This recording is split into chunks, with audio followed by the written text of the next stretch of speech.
The Cloverfield franchise had some serious potential after its second movie was released. Many people weren't sure where it was going and was excited to see where the third movie would take it. But then Cloverfield Paradox was released, and it became very apparent that even the creators didn't know where it was going. While it did please some fans, it was really unsatisfying for a lot of others. I feel like there are a lot of missed opportunities here, so today I want to talk about what I would have done with the Cloverfield franchise. I'm also going to be talking about the viral marketing campaign that Cloverfield had. If you don't know what I'm talking about, I made a video recapping that. So since the Cloverfield Paradox was where everything went wrong for me, let's pretend that one doesn't exist. If you enjoyed that movie, that's perfectly fine, but for my story I'm about to tell, it doesn't fit. So you'll just have to humor me and pretend we're back in 2016 and the only two movies out in the Cloverfield franchise are Cloverfield and 10 Cloverfield Lane. So you're probably asking, what's my vision from here? My main idea for this whole thing would be to create 5 different movies in the Cloverfield franchise. 2 of them already released, so we just need 3 more. Each film telling a different story from the previous one with a completely new set of characters every time. But all movies take place in the same world, and when placing them together, they tell a much bigger story, but can be watched as a standalone movie if you haven't seen the other ones. Well, all except for the final movie. That one will connect all movies together and will be kind of this franchise's finale. Using the information we're given in the previous films along with their viral marketing campaigns, I put together my own timeline of the Cloverfield universe,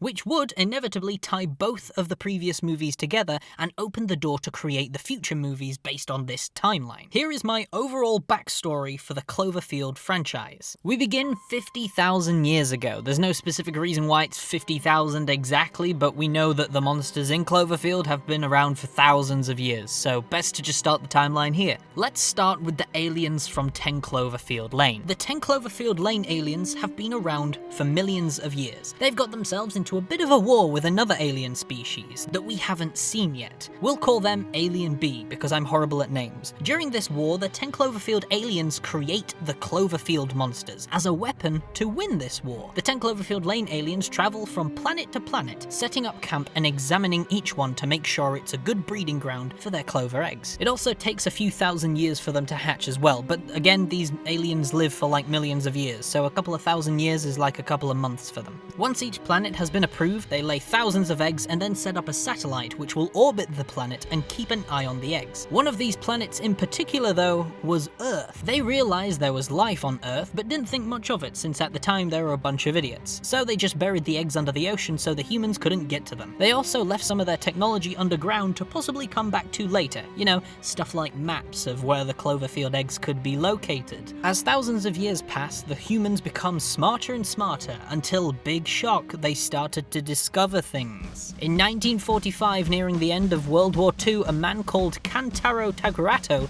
discovered the 10 Cloverfield Lane aliens technology. He discovered it with a group of friends after digging in one of the Japanese mines. It was far more advanced than any other piece of technology humans had created, and so Tagurato and his group of friends stripped down this technology to study it. They wanted to find more of this highly advanced technology, but they also didn't want anyone else finding out about it. So they disguised themselves as a fake mining company called Hand of Power. They used this company as an excuse to dig deeper into the earth to try and find more of this technology. As the years went on, they were becoming pretty successful as they managed to learn how the alien technology worked and used it to create tools that were far greater than any other. And during the 1980s, they discovered more of the alien technology. This time though, it was more of a highly advanced map of planet Earth with several markings placed over the ocean. The group took this as a sign that these markings could be leading to more alien technology to harvest. But in order to do that, they needed some serious funding to actually travel to these areas and somehow travel to the bottom of the ocean. Thankfully, there was a man who was already looking to invest in potential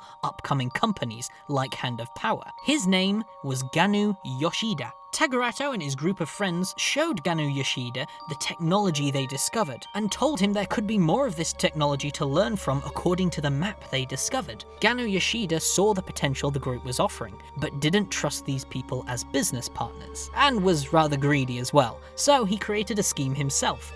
He went along with their ideas, but slowly and secretly tore their group apart one by one over the course of the 80s, either killing them off or having them classed as mentally insane, resulting them in being locked away in an asylum. Kantaro Tagarato was the last one standing before he was arrested and classified as mentally insane. Ganu Yoshida decided to make up a cover story saying that Hand of Power went bankrupt. Ganu Yoshida renamed Hand of Power to the name Tagarato, naming it after one of the members of the previous group to make it look like he cared about the group who owned it before him. Ganu Yoshida began exploring the areas that were marked on the alien map. After exploring, he discovered the Cloverfield eggs and began building deep-sea drilling stations above each pile of eggs he came across to secretly observe them. Tagarato had now secretly disguised itself as a deep-sea drilling oil company. Later down the line, Tagarato managed to harvest a strange substance from these Cloverfield eggs. He called it seabed nectar, which was later used and placed in an energy drink called Slusho, and he began selling it to the public in Japan in the year of 2006. It became so popular that he's now planning to distribute it to the United States. In 2007, Tagarato is now becoming one of the most successful companies out there to date, because the technology they use is based off of the alien technology found back in 1945,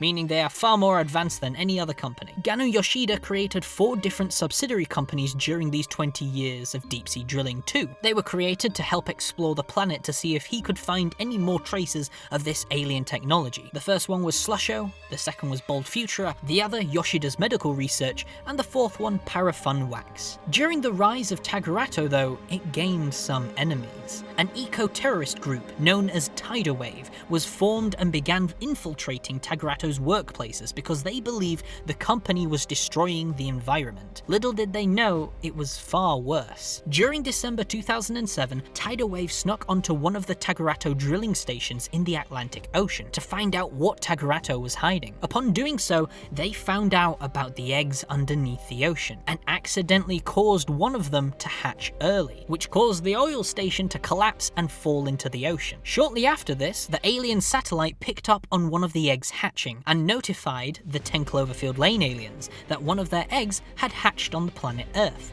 and so they set off to collect it. Meanwhile, Aliens B have created a monster of their own to counterattack the Cloverfield monsters, the parasites. The parasites reproduce quicker and latch onto the Cloverfield monsters and drink their blood, which inevitably weakens the Clovers, making it easier for them to be killed. Alien B also found out about Earth being a breeding ground for the Clovers, so they sent a small spaceship full of parasites to attack the baby Clover that just hatched. The parasites arrived on April 20th, 2009. We can actually see them dropping into the ocean at the end of the first Cloverfield movie. They eventually hunt down the Cloverfield baby and start attacking it, which causes the baby to be confused and disoriented, which draws it out of the ocean and onto the shores of New York City on May 23rd, 2009. It stumbles around New York City trying to escape the parasites while also being attacked by the military. Eventually, after an evacuation of the entire city of New York, a nuclear bomb is dropped, destroying the baby Clover and the entirety of New York City. After this, America begins to collapse. Conspiracies are thrown around everywhere of what the creature was, and did the military even know about it before the monster attacked. A man known as Howard Stambler becomes incredibly obsessed with this event and finds out Tagarato could have been a part of this.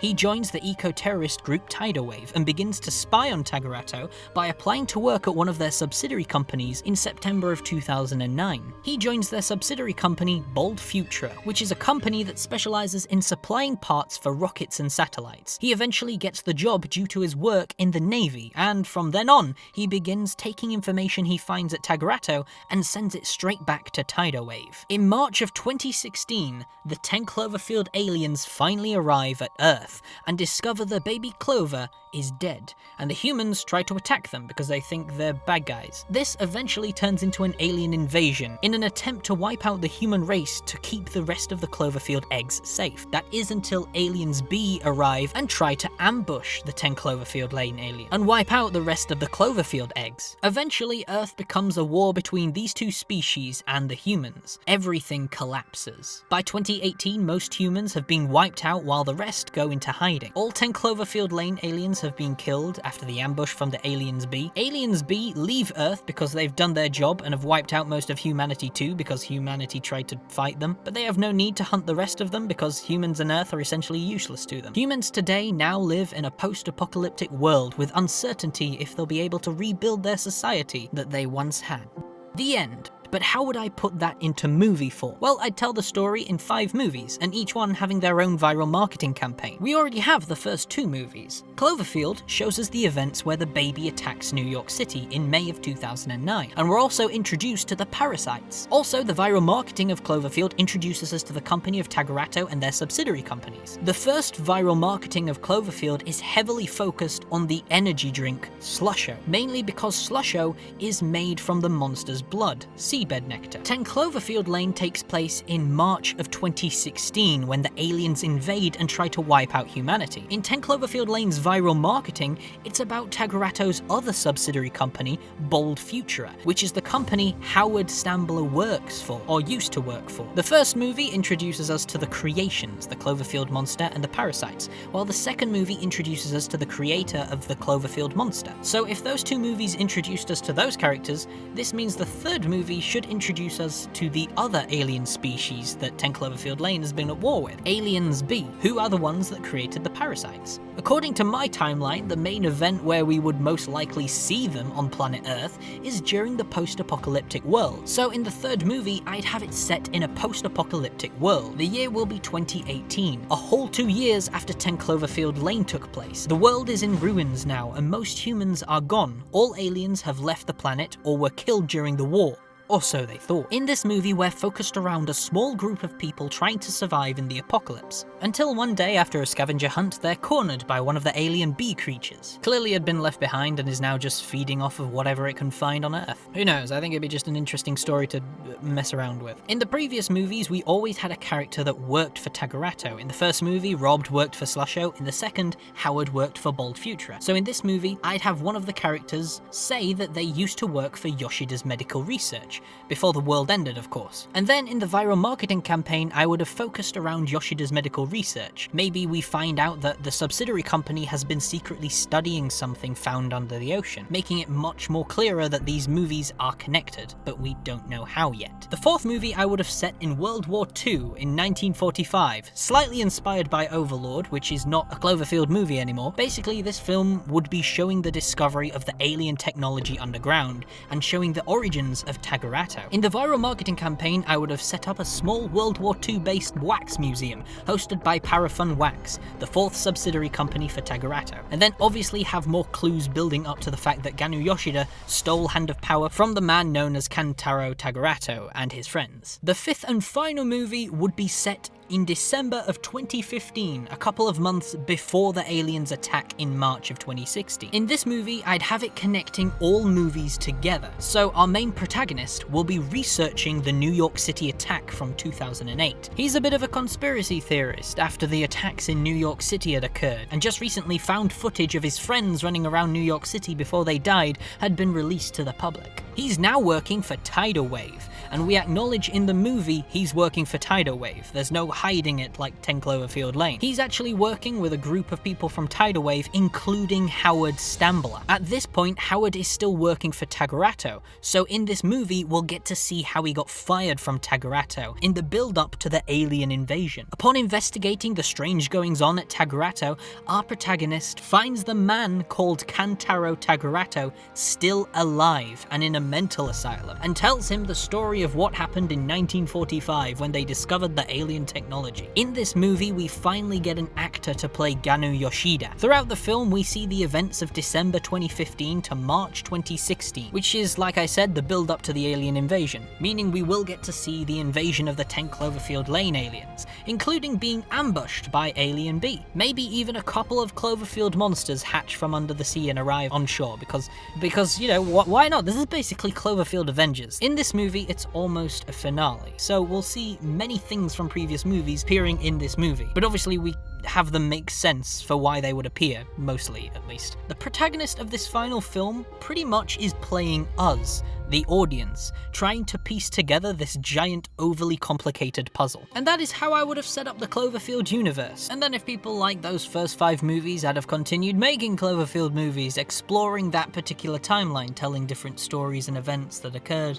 through Tagarato and other stuff. To me, it's better than what we're getting right now. I have nothing against J.J. Abrams, but I think we all know he's not quite sure where to take this franchise anymore after the reception he got from Paradox. But hey, I like my idea, and if you do too, that's cool. Maybe you could even drop a like and tell people to watch this video so I can finally get enough views to be invited to Hollywood and start writing movies, so I can finally start my own cinematic universe. Thank you guys for watching. I also have a Patreon. Check out the awesome Patreoners who are in the corner right now, their names. Thank you to every single one of them who's been supporting me. You guys have been here for quite some time as well. I thought you'd have all gone by now, but you're still there. Thank you. That really means a lot.